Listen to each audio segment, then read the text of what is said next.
नमस्कार साथियों, boycott China के इस मिशन में आप सभी का हृदय से बहुत बहुत स्वागत करता हूं। पहले वीडियो को जिस तरीके से आपने लाइक किया है, यह दिखाता है कि देश के प्रति आपके मन में जो जज्बा है, जो जुनून है, उसकी कोई कल्पना नहीं कर सकता। और भारत के समस्त देशवासियों को मैं हृदय से वंदन अभिनंदन करता हूं कि जो जज्बा आपने चाइना के प्रति दिखाया है कि चाइना को हम भगा के मानेंगे, चाइना को हम हरा के मानेंगे। सिर्फ जिम्मेदारी भारत के प्रधानमंत्री की नहीं, जिम्मेदारी हमारी भी है। सबसे पहले ये समझते हैं कि चाइना इस समय जो कर रहा है वो क्यों कर रहा है। साथियों, चाइना इस समय अपनी आंतरिक कलहों की वजह से बहुत ज्यादा बेचैन है। 140 करोड़ की आबादी है चाइना की, और चाइना में तानाशाही का राज हमेशा से चलता आया, हमेशा से। जो जनता है वो गुलाम की तरीके से काम करती है। कोई मानव अधिकार के नियम नहीं है, कोई रूल्स रेगुलेशंस नहीं है, और चाइना की जो सरकार है अपनी जनता का शोषण करती है, और जनता इस समय क्रांति के मूड में है। इसलिए चाइना अपनी जनता को 1962 की तरह, 1962 में भी यही हुआ था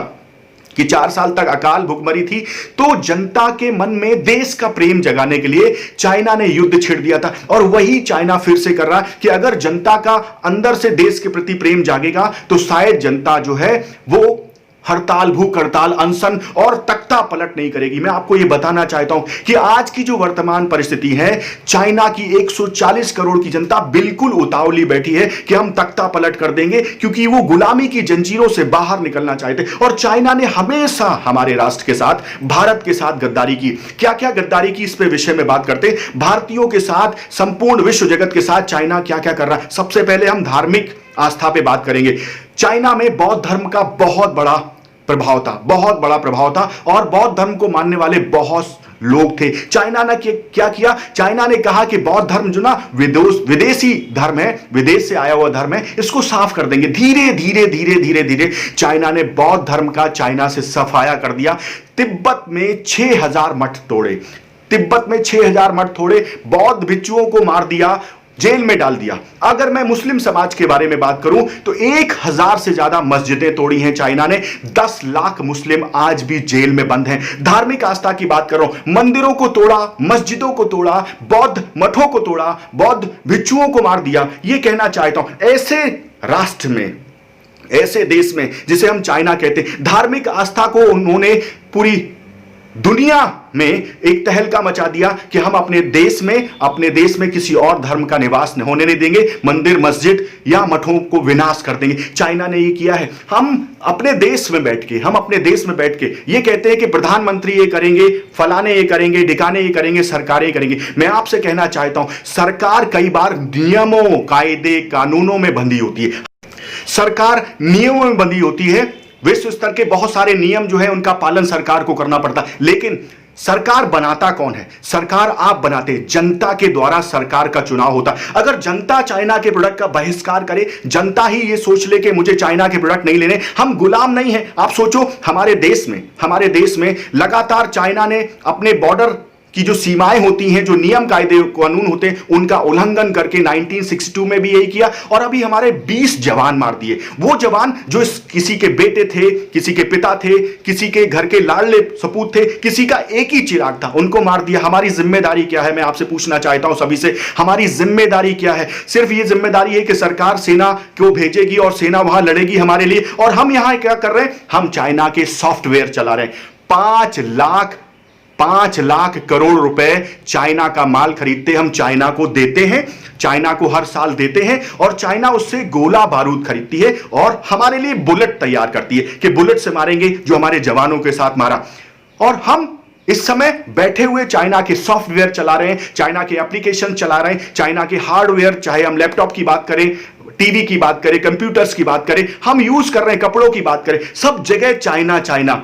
आपके मन में सवाल आ रहा होगा कि व्यापारी बेचते, हम क्या करें? व्यापारियों की मजबूरी है, क्योंकि आप भारत में बने हुए सामान को खरीदते नहीं हैं। भारतीय सामान पे आप उस नजर से नहीं देखते कि ये स्वदेशी है, इसका पैसा हमारे राष्ट्र में रहेगा। जब राष्ट्र में पैसा रहेगा तो हमारी बुलेट पावर ज्यादा मजबूत होगी, हम उस पर रक्षा में पैसा खर्च करेंगे, हम देश को मजबूत बनाने में उसको पैसे को लगाएंगे। और अगर वही पैसा, हमारे देश का पैसा चाइना में जाएगा तो क्या होगा?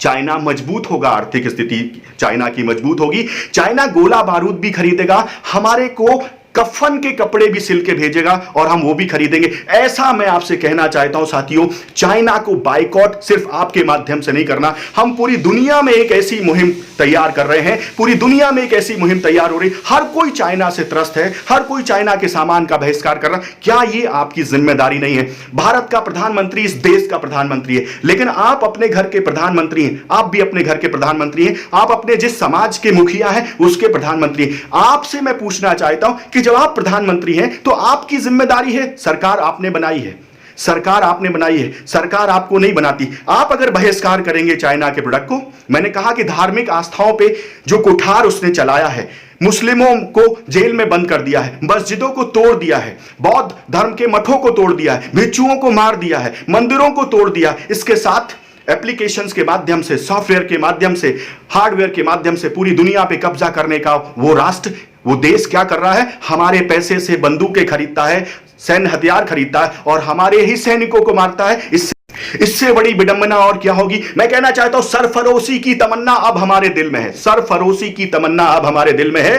देखना है कितना जज्बा, कितना राष्ट्र प्रेम भारत के हर नागरिक में है, भारत के हर नागरिक में है। भारत का हर नागरिक, चाहे आप किसी भी जाति से हैं, चाहे आप किसी समुदाय से हैं, चाहे किसी धर्म से हैं, यह देश आपका है, यह राष्ट्र आपका है। और चाइना में सिर्फ सेना और सरकार की जिम्मेदारी नहीं है कि चाइना से लड़ना, हम जनता की जिम्मेदारी है, हम आम लोगों की जिम्मेदारी है कि हम चाइना को घर बैठे सबक सिखा सकते। आप मुंबई से हैं, दिल्ली से हैं, बैंगलोर से हैं, कहीं से भी है, किसी भी शहर से हैं, आप चाइना के सॉफ्टवेयर्स, एप्लीकेशंस अपने मोबाइल से डिलीट करेंगे, आप अपने हार्डवेयर्स को धीरे धीरे हटाएंगे तो चाइना कमजोर पड़ जाएगा और हमारे देश की आर्थिक स्थिति सुधरेगी, हमारा देश सबल बनेगा, हमारे पास ज्यादा सैन्य हथियार होंगे। और ऐसे चाइना को जो किलोमीटरों अंदर आ गया है, यह सिर्फ 1 किलोमीटर की बात नहीं है, जो किलोमीटरों अंदर आ गया है और धमकी दे रहा है, लगातार वो धमकी दे रहा है, हमारे सैनिकों को मार रहा है और हम घर बैठे उनके सॉफ्टवेयर चला रहे हैं, टिकटॉक चला रहे हैं, हेलो चला रहे हैं, ये चला रहे हैं, वो चला रहे हैं। क्यों चला रहे हैं?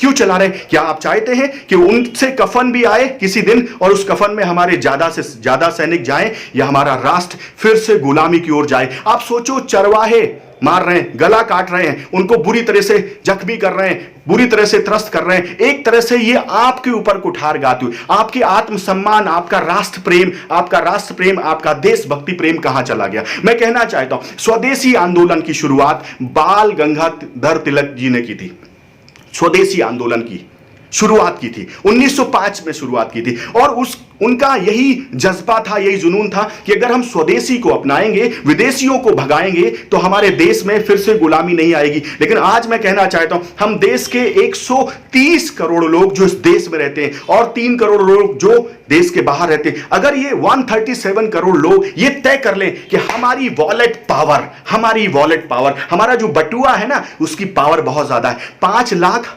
करोड़ रुपए विदेशों में चाइना को हम जो देते हैं उसका प्रोडक्ट खरीदने के लिए, हमारे वॉलेट में वो पावर है। अगर हम बंद कर दें, चाइना बॉयकॉट कर दें, चाइना को गुड बाय कर दें और अपने देश का सामान खरीदें, भले ही वो महंगा हो, स्वदेशी है, भले ही महंगा हो, भले ही कुछ भी हो, लेकिन अगर हम अपने देश का सामान खरीदेंगे तो ये व्यापारी बंधु जो चाइना का माल लेके आते, इनको भी मजबूरी में देश का सामान ही बेचना पड़ेगा। और सरकार को नीतियां भी बनानी पड़ेंगी कि सरकार स्वदेशी आंदोलन को, स्वदेशी प्रोडक्ट्स को ज्यादा आगे बढ़ाएगी, क्योंकि सरकार को आपने चुना है, सरकार ने आपको नहीं चुना है। You have selected the government. और मैं आप सभी साथियों से कहना चाहता हूं कि चाइना को बाइकआउट करने का ये समय आ गया। जननी जन्मभूमि से स्वर्गादप गरीयसी, जननी जो जन्मभूमि होती है, जो हमारा राष्ट्र है, जो हमारी भारत मां है, जो हमारा राष्ट्र है, उससे बड़ा स्वर्ग भी नहीं होता। और मैं आप सभी से कहना चाहता हूं कि वाकई में अगर आपके दिल में भारत मां के प्रति प्रेम है, अगर आपका राष्ट्र के प्रति प्रेम है, अगर हिंदुस्तान के प्रति प्रेम है, अगर इस देश के प्रति प्रेम है और आप इस देश को मानते हैं कि ये हमारा देश है, ये हमारा राष्ट्र है, किसी भी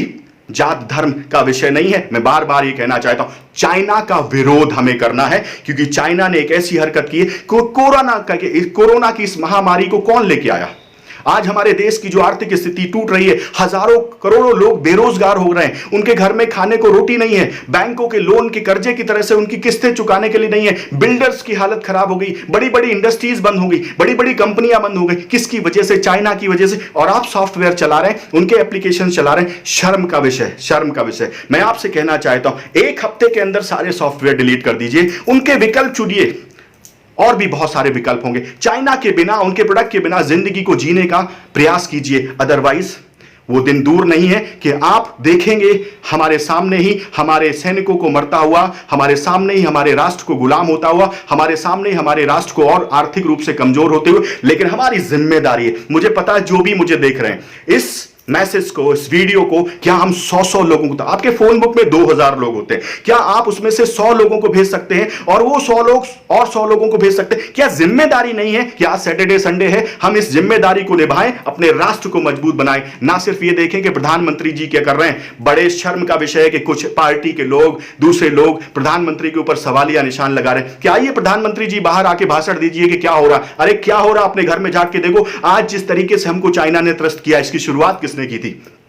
इसकी शुरुआत किसने की थी? हिंदी चीनी भाई भाई का नारा जवाहरलाल नेहरू जी ने दिया था। हिंदी चीनी भाई भाई, किस बात का भाई? जो भाई के बारे में उन्होंने बात की थी, वो भाई हमारी सरहदों में घुसता जा रहा है, हमारे देश को कमजोर कर रहा है, हमारे देश के सैनिकों को मारा। और हम देख रहे हैं हिंदी चीनी भाई भाई, हिंदी चीनी भाई भाई नहीं, चाइना का बाइकॉट आपकी जिम्मेदारी है। सरफरोशी की तमन्ना अब आपके दिल में है और यह आपको तय करना है, हम सबको तय करना है कि हम चाइना को उखाड़ के फेंक देंगे। क्योंकि जो भरा नहीं है भावों से, जिसमें बहती रसधार नहीं, वो हृदय नहीं है, पत्थर है, जिसमें स्वदेश का प्यार नहीं। आपके अंदर स्वदेश का प्यार है तो आपको अपने राष्ट्र के लिए, अपने देश के लिए चाइना को अपने मन से, अपने तन से, अपने घर से, अपने समाज से फेंक देना है। और उसके बाद अगर हम सब लोग ऐसा करेंगे तो क्या हालत होगी चाइना की, इसकी कल्पना, इसका भविष्य आपको दिखाई देगा। लेकिन मैं विनम्रता पूर्वक आपसे निवेदन करता हूं कि साथियों, इस समय आ गया है राष्ट्र के साथ खड़े होने का। यह समय आ गया है कि घर के प्रधानमंत्री होने के नाते आपकी जिम्मेदारी है कि बतौर प्रधानमंत्री अपने घर के आप ये जिम्मेदारी निभाएं और चाइना को निकाल के बाहर फेंक दें और राष्ट्र को सबल और मजबूत बनाएं। मेरी बहुत बहुत अगर ये वीडियो आपको अच्छा लगा तो मैं आपसे 2 सवाल पूछता हूं, उन सवालों के जवाब। आपको लगता है कि ऐसी कौन से एप्लीकेशंस हैं जिनके बिना आपकी जिंदगी नहीं चल सकती? चाइना के ऐसे कौन से एप्लीकेशंस हैं जिनके बिना आपकी जिंदगी नहीं चल सकती? दूसरी बात, जो 5 लाख करोड़ रुपए हमारा विदेशों में जाता है, चाइना में जाता है विशेष रूप से, उस पैसे के बिना अगर वो पैसा हमारे राष्ट्र में रहे तो उससे हमारा राष्ट्र कितना मजबूत होगा? और एक सवाल, सबसे पहले जननी जन्मभूमस्य स्वर्गादप गरीयसी, राष्ट्र इंपॉर्टेंट है, देश इंपॉर्टेंट है, भारत इंपॉर्टेंट है, हिंदुस्तान इंपॉर्टेंट है या चाइना इंपॉर्टेंट है? You have to decide. धार्मिक आस्था की मैंने बात की, बौद्ध धर्म को खत्म कर दिया, मुस्लिमों की हालत खराब कर दी, मंदिरों को तोड़ दिया और अब वो कब्जा करना चाहता है हमारे राष्ट्र को गुलाम बना के, मानसिक रूप से, सॉफ्टवेयर के माध्यम से, हार्डवेयर के माध्यम से मानसिक रूप से गुलामी की तरफ ले जाने वाले उस देश को बाइकआउट करना हमारी जिम्मेदारी है। और मैं आपसे कहना चाहता हूं, आपकी 2 जिम्मेदारी इस समय। ये मत सोचिए कि आप अकेले क्या कर सकते। आप अकेले बिंदु ही सिंधु को बनाता है, बिंदु ही सिंधु को बनाता है। भले ही आप कुछ हो या ना हो, लेकिन आप अपने व्हाट्सएप के माध्यम से कई सारे लोगों को ये मैसेज भेज सकते हैं और उनको जब इस बात का एहसास समझ में आएगा कि चाइना क्या कर रहा है तो उनके मन में जो राष्ट्र के प्रति प्रेम है, उस प्रेम को जरूर वो दिखाएंगे और हम सब लोग मिलकर चाइना को उखाड़ के फेंकेंगे। ये वीडियो अगर आपको अच्छा लगा निश्चित रूप से लाइक करिए, सब्सक्राइब करिए मेरे चैनल को। बीमा के विषय में वीडियो बनाता हूं, लेकिन चाइना की जो दुर्दशा हमें करनी है उसके विषय में वीडियो इसलिए बना रहा हूं क्योंकि हमारा देश सर्वोपरि है, हमारा राष्ट्र सर्वोपरि है। हमारे राष्ट्र के लिए हमारी जिम्मेदारियों को निभाना ये हमारा कर्तव्य है। अपने कर्तव्य को निभाइए और इन्हीं शुभकामनाओं के साथ अभी से शुरुआत कर दीजिए कि चाइना, अब हम भाई भाई नहीं है, गुड बाय करने का टाइम आ गया। चाइना को बाइकआउट करेंगे। 137 करोड़ लोग अगर चाइना को बाइकआउट करेंगे, चाइना को हम बुरी तरह से परास्त करेंगे। ना सिर्फ सैनिक परास्त करेंगे, हम भी परास्त करेंगे, घर से महिलाएं परास्त करेंगे, बच्चे परास्त करेंगे, हमारे युवा साथी परास्त करेंगे। हम सब मिलकर सेना के साथ, राष्ट्र के साथ खड़े होंगे तो चाइना अपने आप घुटने टेकेगा और यही हमारी जिम्मेदारी है। कृपया प्लीज अपनी जिम्मेदारी को निभाइए और अपने राष्ट्र को मजबूत बनाइए। Thank you so much.